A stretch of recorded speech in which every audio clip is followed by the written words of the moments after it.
Hi again. In the last video, we saw how early Christian authors perceived magic as a result of demonic intervention in the life of humans. That conception remained among theologians well until the 12th century. Magic adopted different forms, which Isidore of Seville, following the Roman scholar Varro, among others, had listed as geomancy, hydromancy, aeromancy, and pyromancy, that is, divination by earth, water, air, and fire, together with the divinatory observation of birds, entrails, and stars and planets, what we could call astrology, enchantments, and other phenomena. This category would also remain standard until the 12th century. The 13th century would bring about several changes. First, some authors started to differentiate natural magic from its demonic counterpart.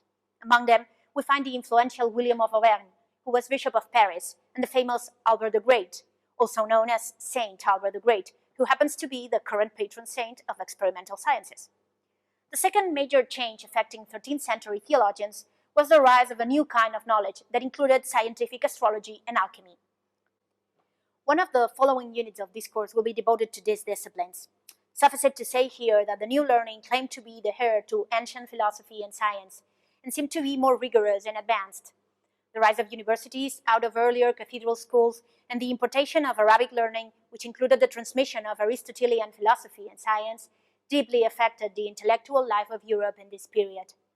But the astrologers and alchemists of the 12th century would not have considered themselves as magicians, although their opponents saw them as such. They would end up seeing themselves as practitioners of natural magic only around the end of the Middle Ages. However, even before that, many people still thought that all magic was unquestionably demonic.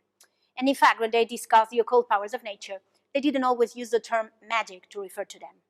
Thomas Aquinas himself, again, Saint Thomas Aquinas, interestingly enough, the patron saint of scholars, believed in occult phenomena caused by the stars and planets, but reserved magic for circumstances that involved the intervention of demons.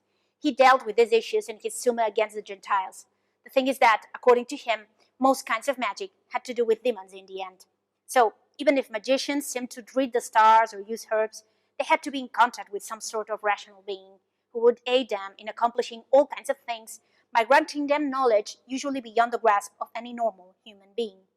Enchantments, invocations, strange characters, and such were clearly addressed to intelligent supernatural beings, which had to be evil, and therefore demons. If early Christian authors had already warned about the invocation of demons, when the fear of magic became almost obsession at the end of the Middle Ages, the concerns and exhortations of churchmen increased. But ascribing too much power to demons was a risky business in itself. How could theologians attribute to them the power to change one creature into another or to foresee the future without invading God's personal territory? On the other hand, underestimating demonic influences was every bit as dangerous. The result was that by the end of the Middle Ages, virtually all types of magic were related to demons. Charms, words, and gestures, all of them deeply rooted popular customs, were rebuked as superstitio, as you saw in the previous unit. But by the late Middle Ages, superstitio, even if it did not involve demons directly, could also be inspired by them, as were all sins. The remnants of what had first been pagan customs and much later seen as natural magic phenomena, such as rituals related to wells and springs, offerings, curses, and even medicinal herbs, were quickly associated to demons, and the men and women who performed them fell immediately under suspicion. Both secular and ecclesiastical authorities kept issuing legislation against magic throughout the Middle Ages. We saw some of it in our last video. The penalties were varied, but whereas secular laws were usually related to the harm caused by magic, the church was usually more concerned with the offense against God. However, churchmen and secular authorities alike had little effect in an actual decline of the exercise of magic. And when Franciscan and Dominican friars became popular preachers in the 13th century, condemnation of magic was still one of the most recurrent topics in their sermons. For example, that is the case of the Franciscan Bernardino of Siena, a missionary also canonized, who must have been pretty good at his job. He has become the patron saint of advertising.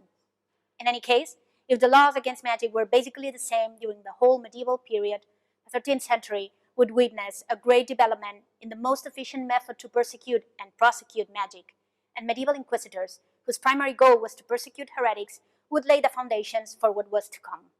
See you in our next video.